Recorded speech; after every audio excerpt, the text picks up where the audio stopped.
minsan kaya Hello mga kalingap, magandang umaga po sa inyong lahat. So ngayon po ay papunta po tayo kay Paring Bogart, dahil isa po si Paring Bogart sa nasalanta po ng bagyo. Yung kanyang bahay ay talagang wasak. At sobrang nakakawa din po kasi solo na lang sa buhay si Paring Bogart. So ayan, agad po tayong pumunta dahil meron nga po tayong blessing na natanggap mula po sa Harinas Community.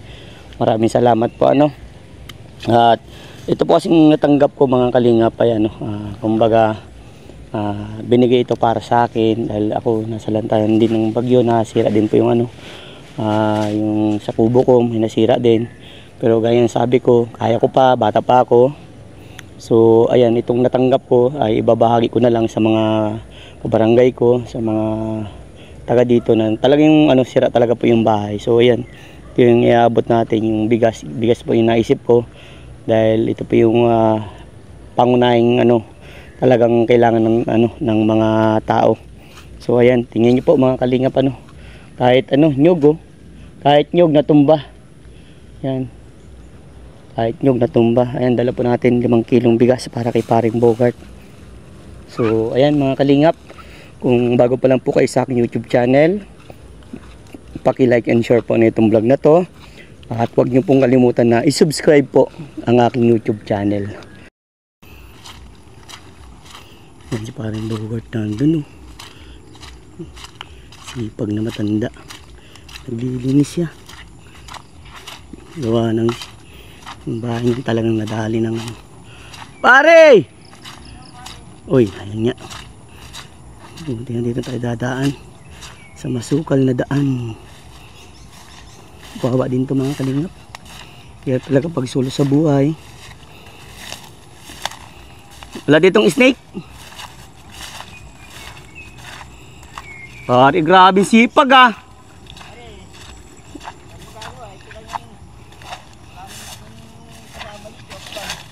Eko.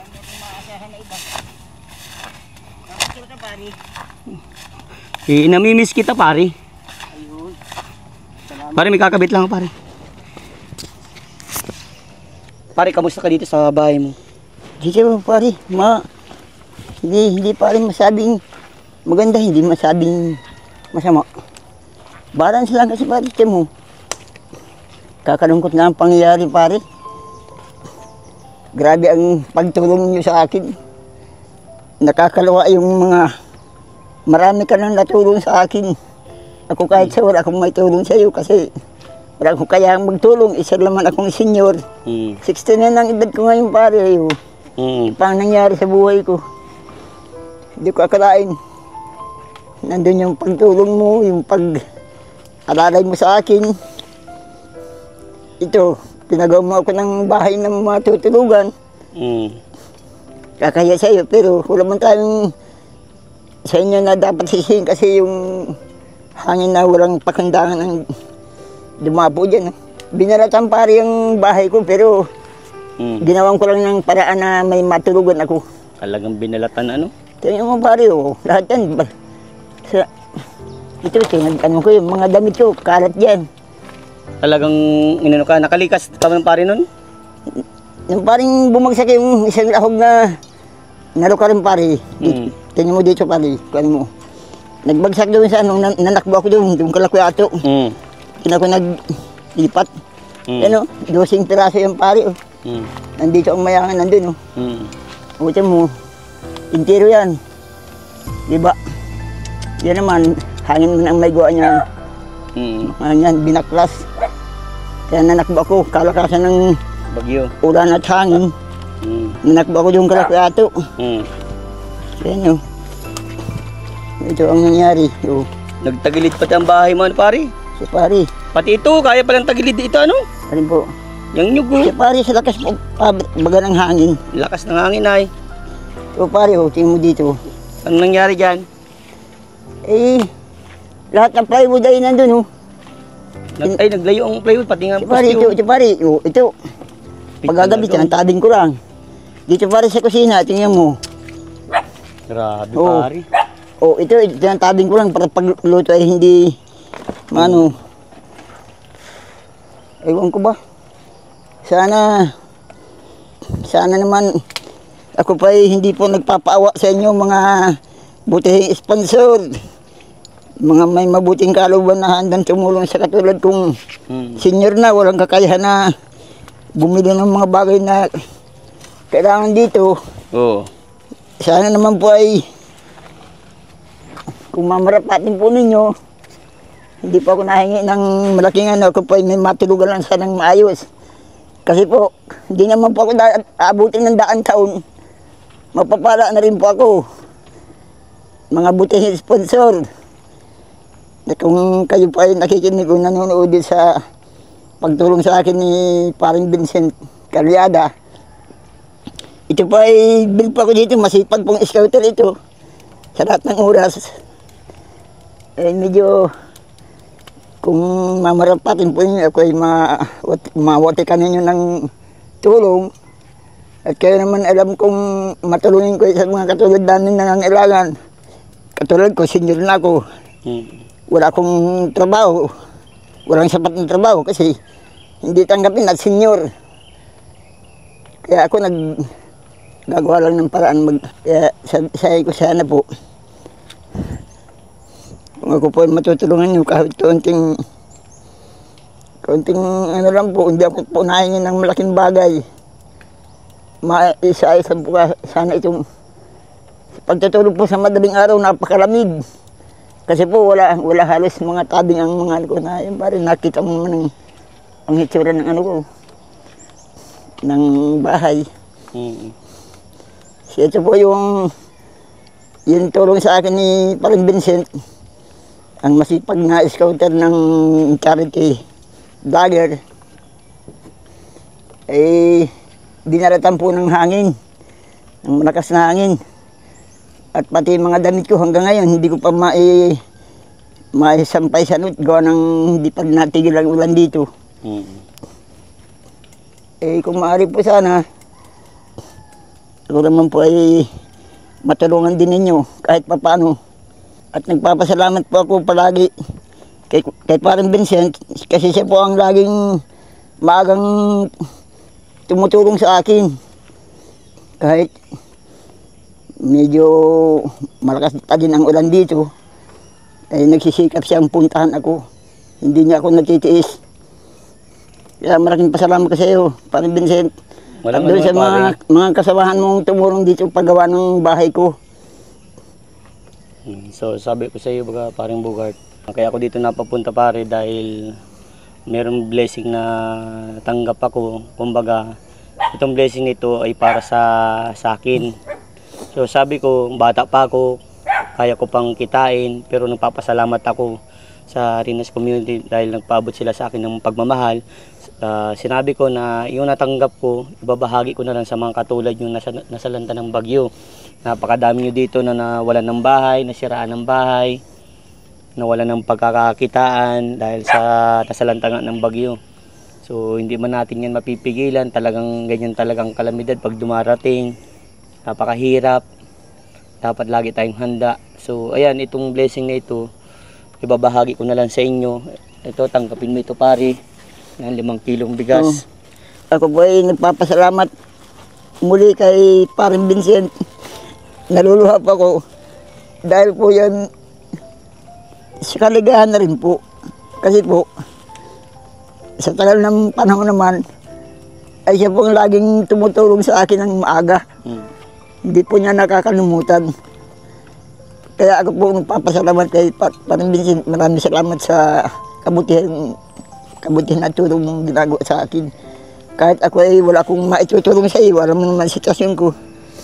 Wala akong trabahong sapat na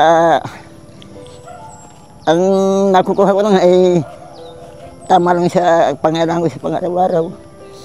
Konting panggastos, pambili-bili ng maski pang-ulam.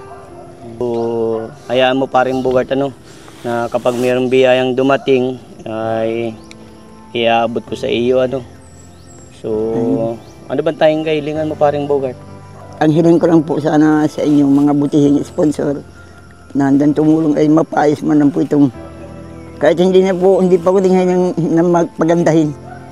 yun ang pong may maayos pong matutulugan kasi po, nabari po yung nakaano doon sa mahigaan ko ay baka biglang bumagsak. At saka po yung mga tabing po, pansamantala lang po kinabit ko yun para hindi man ako kung saan makitulog. Kaya po yan, pinagtabihin ko lang kahit paano. Burlak. Saka, So, yan ang tayong kailangan mo na mapaayos ang bahay. mapaayos lang po yan kasi hindi naman po habang panahon ay lahat naman po tayo pupunta sa kalalagyan natin ay Mahirap talaga pare pag mag-isa, wala kang katuwang. So ayan po mga kalingap, at sana matulungan nyo si paring Bogart na mapaayos po ang kanyang bahay, dahil talaga po na wala man din po talaga ito si paring Bogart, wala talaga po. Kumbaga ako lang po talaga yung tumutulong sa kanya, kahit hindi ko po siya binablog, minsan inaabutan ko kasi nga po sabi ko kawawa man bilang isang senior po siya, kawawa yung wala man lang siyang makakain, walang maayos na bahay. Ito po mga kalingap, isa din po ito sa napagawan po natin ng bahay. Kumbaga po ito, may poste na po ito nung pinagawa po natin to. Nung birthday ko, binigyan ko siya ng pambiling pawid. Sariling natin po yun, kahit mababa po yung views natin. Sabi ko, mas ma-appreciate ko yung birthday ko kapag naitulong ko sa iba. Kaya ka-birthday ko siya kaya binigay ko na lang po sa kanya yung panghanda ko. Imbis na ihanda ko, kasi kung ihahanda ko yun, ako lang magiging masaya at ang iba. Pero paano naman yung mga kasamahan ko, nakikita kong mga kaibigan ko na talagang walang-wala, sa kanila lang, binahagi ko na lang sa kanila. Kaya ayan mga kalingap, sana po matulungan nyo po ang isang ganito na senior citizen na mapagawan din po natin ng mga kahit may maayos na bahay-bahay man lang po. Ano pare masasabi mo pare? ang masasabi ko nga po pare, laking pasalamat ko po sa iyo dahil hindi mo ako nakakalimutan, hindi mo ako pinapabayaan. At isa pa po pala, mga mahal kong sponsor, yung pong nagpatira sa akin dito, doon po ako tumakbo nung kalakasan ng hangin. Sa mag-asawa pong Renato at Amelia de la Punta. At yung mga anak niya, siya po ang nag-asikaso sa akin doon sa kanila. Yung kalakasan po ng Kasi binagsakan po ng isang isang rahog na nalukarin, bunyog, at saka sanga ng tipulo. Mabuti po, hindi gaano yung saka doon.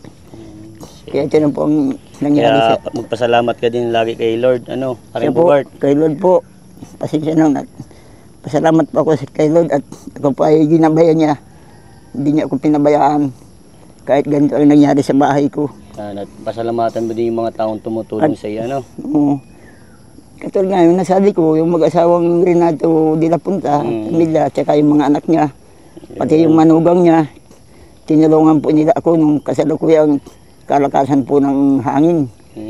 Doon po ako natulong sa kanila. Doon po nila ako pinakain pansamantala kasi hindi nga ako binalatan po yung bahay. Lahat pong harang ay tinanggal. Bagaman po yung bubong ay hindi man po na gaano nasira. Ay kaya po ginawang ko man po ng paraan yan para ako po ay may matulugan. Nagtapal-tapal ko na yan pansamantala. So, ayaw mo paring Bogart kapag meron biyaya ha. Ayun Hindi ako nangangako, pero kapag meron, matik yan. Ako po ay hindi po ako nag-aasa pari kasi alam ko naman kahit hindi ako umasa ay darating at darating ka kahit umulan at humangin. Ikaw pa rin, nandyan pa rin. Wow. Sa lahat po ng hindi po ito pambubula, totoo naman po bagang ginagawa mo. Sige, Katulad pare. ngayon. Katulad po ngayon, hindi ko akalain na sa mga pangyayari yun ay nagawa mo pa akong puntahan dito kahit malayo, maputik. Ay nandito ka ngayon. Kaya maraming salamat. Parang minsan saludo ako sa iyo. Sige. Sa mga pagtulong mo. Okay, you're welcome Sa bro. kabutihan mo. Basta sabi ko sa iyo, laban lang ha. Kaya po, Yan, God bless, bye-bye. maraming salamat po.